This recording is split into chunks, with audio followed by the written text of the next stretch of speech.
find yourself, no matter what kind of stuff is going on in your life, underneath it all, everything's actually alright. You're okay. You have more power than you might be giving yourself credit for. If you have something that's going on in your life right now that's...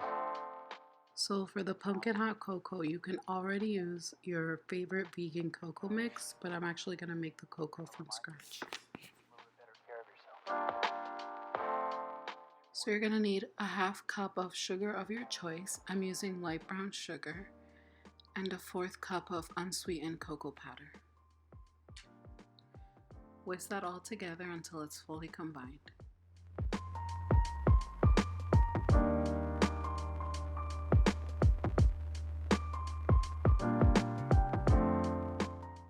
In a saucepan, you want to add your vegan butter and then incorporate your cocoa mix. Next, you want to add 2 to 3 tablespoons of pumpkin puree. I'm adding about 3.5 just because I want it to be super pumpkin-y.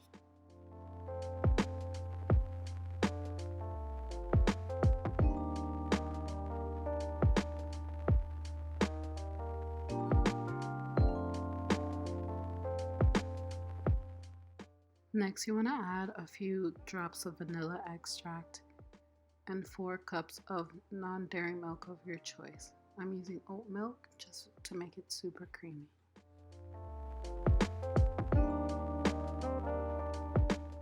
Then you want to whisk this for about 7 minutes on medium-low heat. This part is completely optional. I decided to froth some creamer just to have a nice foam on top.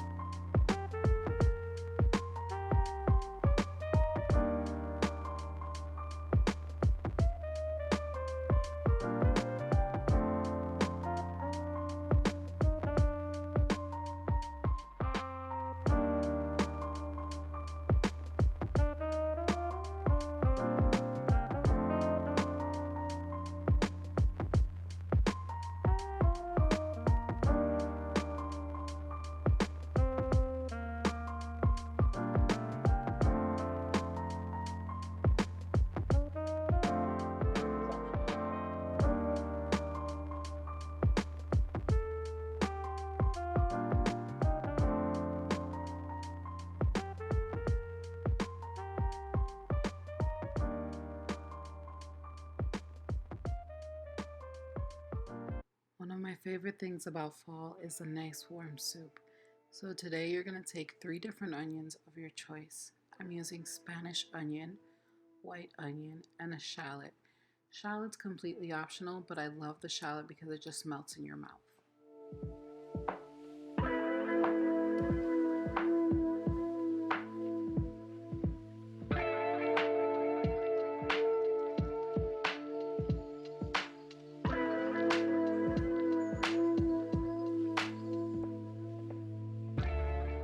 In your stock pot, you want to add some olive oil, vegan butter, and sugar to caramelize your onions.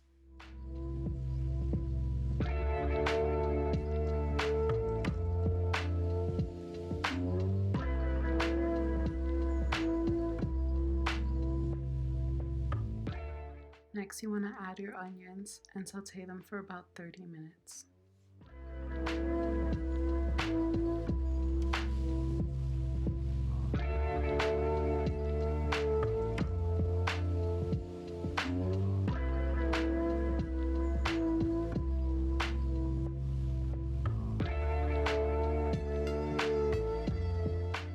Add your garlic and saute for 2 minutes.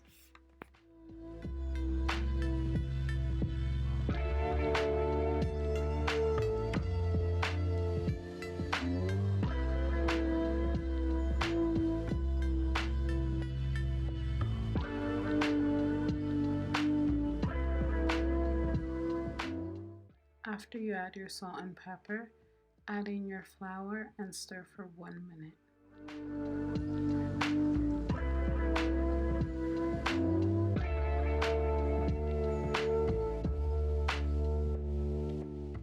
Next, we're going to add some rosemary and some thyme and some herbs de Provence.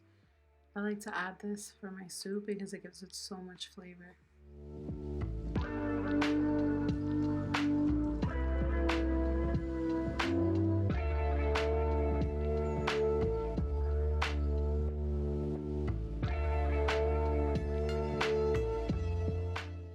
Next, you want to stir in your red wine to deglaze your pan. Use a wooden spoon to scrape the brown bits off the bottom of the pan.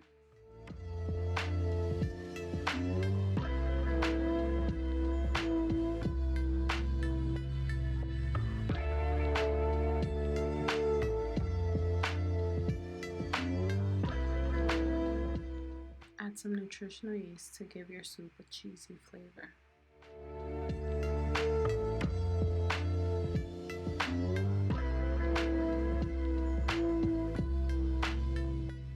Next, you want to add some vegan Worcestershire, bay leaves, and 6 cups of veggie stalks and bring it to a simmer.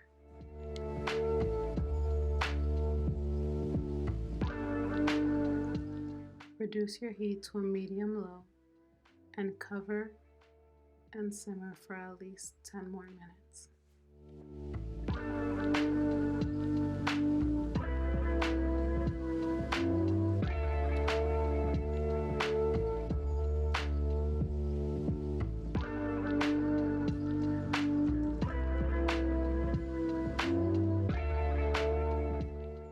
This part is optional. I decided to add some Miyoko's smoked cheese onto the baguette to try to give it more of a cheesy texture.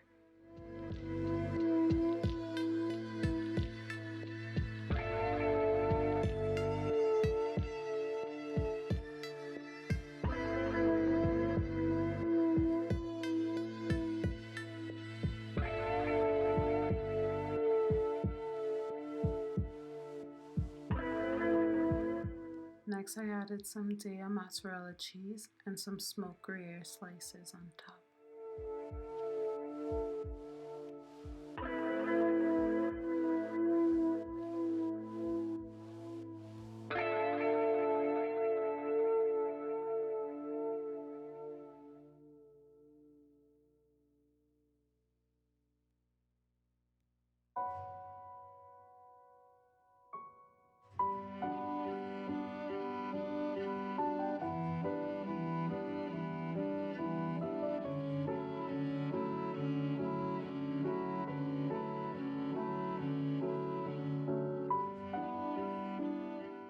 So for our crust, you're going to want to get some walnuts, almonds, and candied pecans onto the blender until they're nice and pulverized.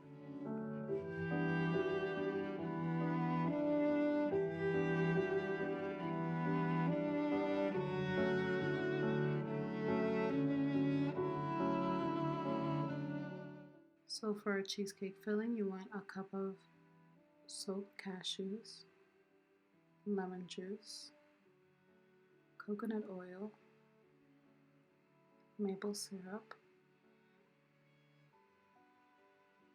vanilla, and full-fat coconut milk.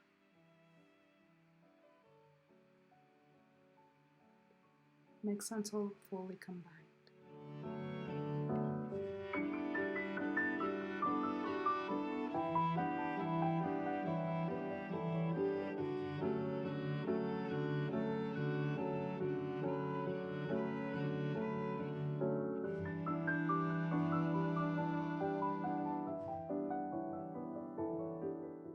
Another fall favorite desserts are apple crisp, and I thought they would be perfect to pair with this cheesecake.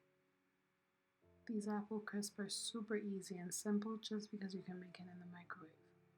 Right now I'm just chopping some red delicious apples to add on to the bowl. Then you want to incorporate some oats, flour, brown sugar, and cinnamon onto the bowl and mix until fully combined with the apples.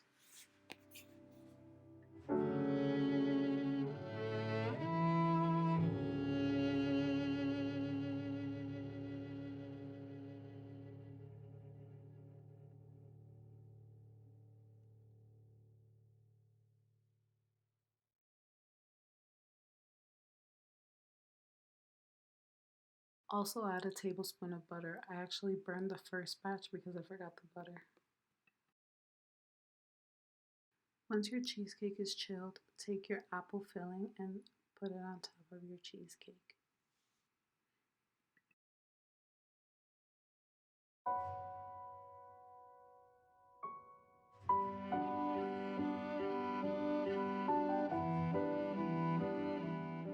Next, add your vegan caramel drizzle to have the ultimate fall dessert.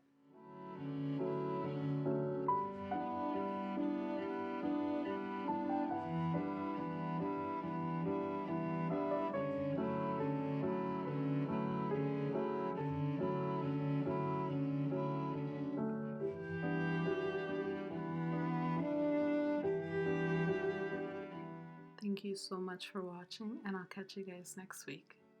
Bye.